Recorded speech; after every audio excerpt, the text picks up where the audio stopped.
Hello and welcome everyone to another episode of Dolphin Pod Talks. Thank you for joining us today. My name is Jake Castellanos. I am a career counselor with CSUCI, and today I'm very excited to introduce our guest today, Jeff Kooker. Jeff Kooker graduated from CSUCI in 2016 with a bachelor's in science in business and currently works as operations supervisors at Meissner Filtration products in Camarillo. At Meissner, they develop and design and manufacture service advanced microfiltration products and single-use systems for a range of industries, including pharma, biotech, ultra pure chemicals, and food and beverages. Jeff helps manage and coordinates their support products, which are assemblies made of stainless steel, aluminum, and high-grade plastics designed to accompany their filters and single-use systems. Working at Meissner for over 2 years, Jeff was also previously at Amgen in Thousand Oaks for 13 years. Jeff finished his degree while working every type of shift possible, including those day shifts, swing shifts, and graveyard shifts. And his path to graduation was longer than the typical 4-year experience, graduating at 29 years of age and graduated with over a decade of work experience. Jeff's primary background is in manufacturing, specifically in the biotech and pharmaceutical industries. Very, very pleased to have you on the show. Let us welcome to the show, Jeff Kooker. Awesome. Thanks, Jake. Nice to meet you, and appreciate you having me, and look forward to this. Thank you very much. Absolutely. Yeah. So again, thank you for being here, Jeff. And my first question, just to kick us off here, is how are you staying safe and well during these times? Good. We're a company that manufactures products for pharmaceutical companies and biotech companies. So there's the added responsibility and ownership of really following through with that high level of control and everything. So anything that you've heard any companies really doing, Meissner's really been doing that and then some. So we've been extremely careful, taking care of ourselves and taking care of each other. But also like to mention that, something that doesn't get called out very much is the mental side, right? Like we talk so much about the physical and what we're doing to protect each other and stay safe and everything, but it's also important to keep that mental and emotional part in check too. So keeping going on your hobbies, getting some outdoor time, getting some vitamin D in the sunshine, whether it's hiking, going to the beaches or whatever. And then just, staying in touch with friends and family. Sometimes you go a while without seeing them. So staying in touch with everybody and, even if it was just video chat stuff, just being able to, goof around and talk to friends. So all that I think is pretty important. We kind of slipped from relying on all the streaming services, and I got a 3-year-old. So we started having fun busting out some of the old vinyl records and some VHS tapes and stuff, and she doesn't even know what it is, but we're having some fun with that. So trying to school her on what rewind means. That's awesome. I really appreciate you mentioning the mental health aspect of all of our health. And and I'm a big fan of going outdoors and going on hikes, so I resonate with that. So Jeff, please, explain to those listening in with us today, what do you do in your job, in your role as operations supervisor at Meissner? Yes. So Meissner, thanks for the great intro. Might have helped you out a little with that. But we do all kinds of filtration systems, filters, pretty much anything under the sun with filtration. Meissner's excelling at. We also do single-use assemblies. In the last decade or so, biotech pharmaceutical companies have kind of shifted away from more wasteful processes of heavy chemical dependency and cleaning of stainless steel tanks, and moved a lot more to flexible single-use assemblies. And so those the manufacturing of that at Meissner is awesome. It's top notch. But with all of those other products, we also have these stainless steel assemblies, lab stands, what we call rigid outer containers. So we can build and design these looks like a big plastic cube with wheels on it. But it's really well thought out, well engineered from the ground up. So while we also sell the bags, for lack of a better term, we also sell these rigid outer containers that you can put the bag in, fill it up with whatever your media is. It might be like a really high sterilized water, like minimal particulate counts. It could be like a saline solution. It could be actual drug product, could be the actual protein that later gets filled into little tiny vials down the road and stuff. So we help provide all of that hardware. And so my job is part purchasing, where I've got to buy raw materials, also coordinate with their guys on the floor that are doing the building and assembly, working with them on a daily basis to expedite orders, focusing on customers' needs and getting those out the door. And then also just helping out with different types of other projects, inventory management, more procurement, tool research, all kinds of stuff. So never a boring day. Definitely never do the same thing so much that it gets boring. And so definitely look forward to going to work, because it's something fun every day. That's awesome. That's awesome. And it sounds like you have a lot of bit of different responsibilities throughout the process and in different areas of Meissner. So that's really cool to hear that. Yeah. And for anyone listening in today that has interest in the manufacturing industry, in the work that you get to do, what would you recommend for them? And what would be some of pieces of advice you would share to our students and alumni searching for work? Yeah. Probably stuff that applies to a lot of industries. I learned early on that never want to let opportunities go to waste, right? So you never really know what's going to happen tomorrow. You never really know when the next opportunity will come up. So when a couple good opportunities would show up, I'd always take them, even if they were the shift I didn't want, or if you had to maybe work some holidays or you had to do some weekend work. I've worked 8-hour shifts, 10-hour shifts, 12-hour shifts. We did those that are like 3 on, 3 off, 4 on, 4 off. You start highlighting the calendar like you're a fireman or something. You do the graveyards, and that's never fun, but it's a lot of real world experience, real world hard knock life lessons in dedication, in sacrifice, and all that stuff. So you learn a lot, even if it's something that you might not have really anticipated that you wanted to do. So early on, I thought there were times where I felt lucky, like I got this opportunity. Not everyone gets this, but someone told me once, that there really isn't such a thing as luck, and you kind of make your own luck, right? It's what is it? I don't know. Someone probably said it as a quote, but luck is opportunity plus preparation, right? So you can't always control the opportunities. You can't force someone to give you a job or something. You can't force someone to come find you. You can do all the marketing, and keeping your LinkedIn, up to date, keeping a resume updated and handy. All those things are awesome. But you can't always, wag the dog. You can't force those opportunities sometimes. So what you can control, though, is your preparation, staying on top of what field it is you want to go into, So I was, cleaning stainless steel equipment, basically doing like dishwashing, at Amgen, and, working those off shifts and, having to work some holidays and do all that stuff.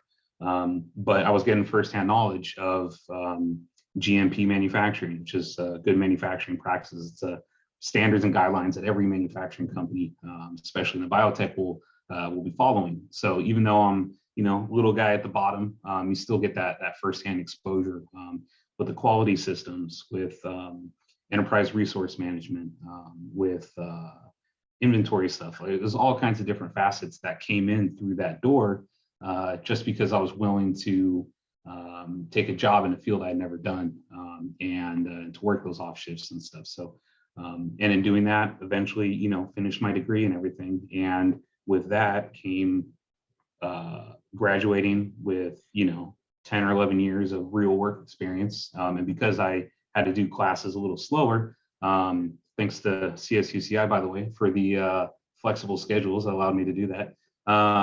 I basically graduated with no student debt and experienced a loaded resume, and was able to kind of find a job that really made me happy, something that I really was excited for.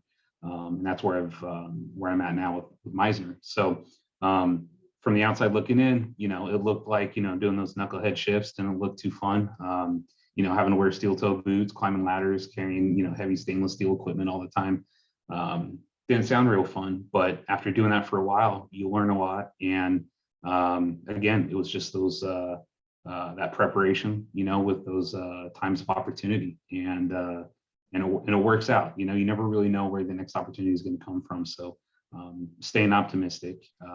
No one can knock you if you got a great work attitude, you got a great work ethic, and you have a willingness to learn. I think those three things, regardless of whatever industry, whether you want to go into some type of creative, artistic venue, career counseling, teaching, anything. If you got that positive attitude, you got that strong, backbone work ethic, you're not afraid to roll your sleeves up, and you just stay at it, and you're happy to learn new stuff, then we can pretty much open any door.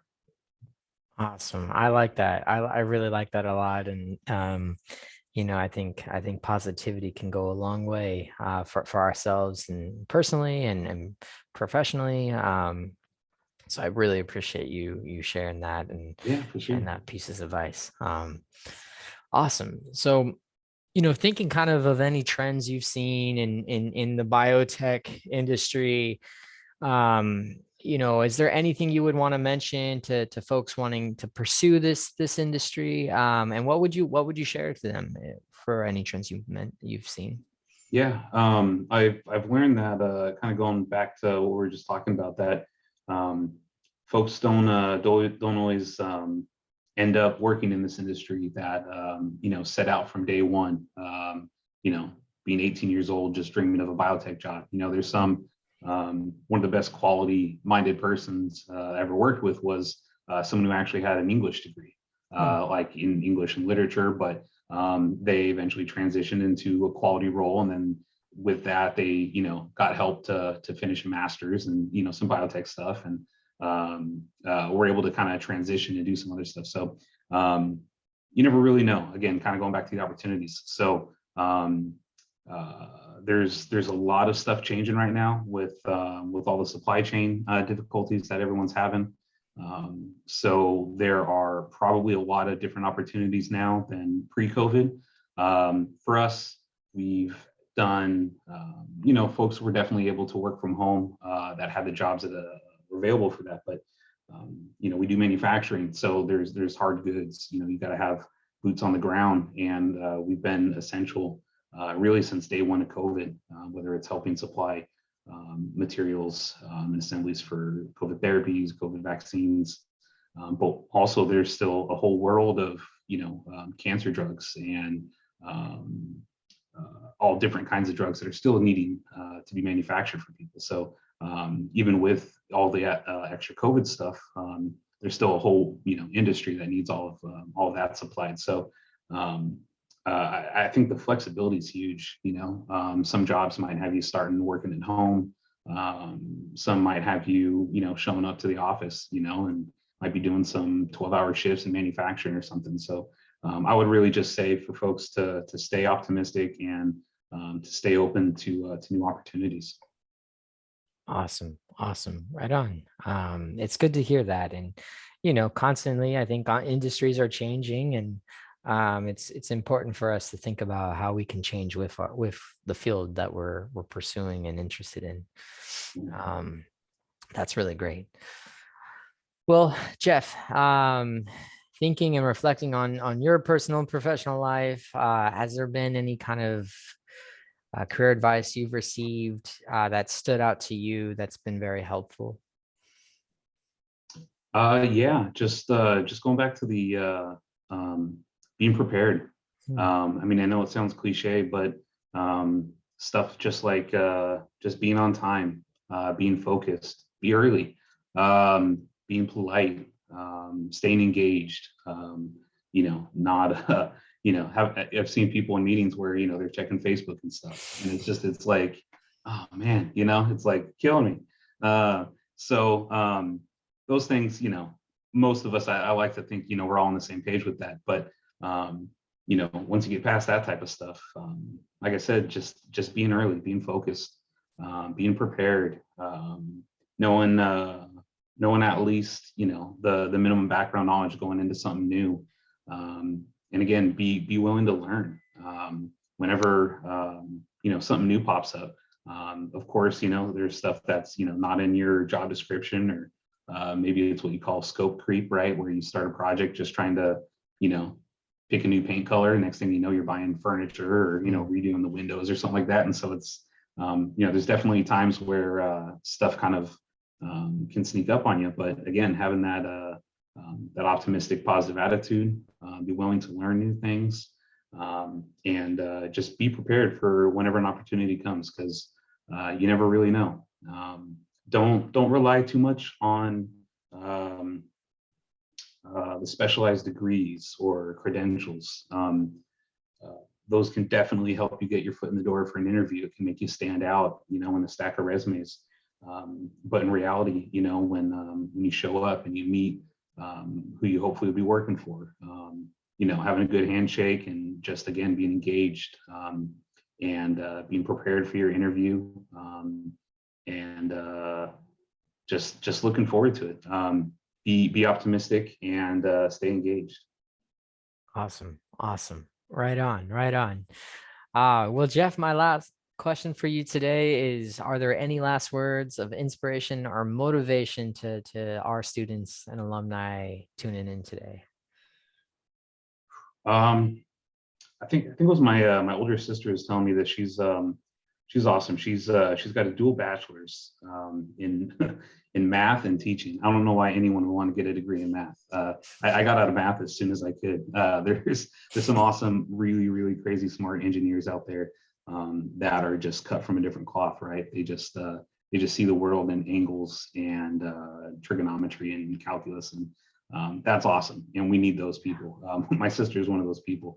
She finished her master's in math as well, so she was doing some crazy classes. But anyways, she had told it to me that a lot of stuff in life is kind of like a mix. Like when trying to explain it to people who are still in school, not everything is a big grand semester long project, where you get 6 months to work on something and you get to have meeting after meeting and talk about stuff and develop stuff and work on the right words together. Sometimes, and a lot of the time, a lot of stuff in the real world is just a pop quiz where you don't even know a quiz is coming.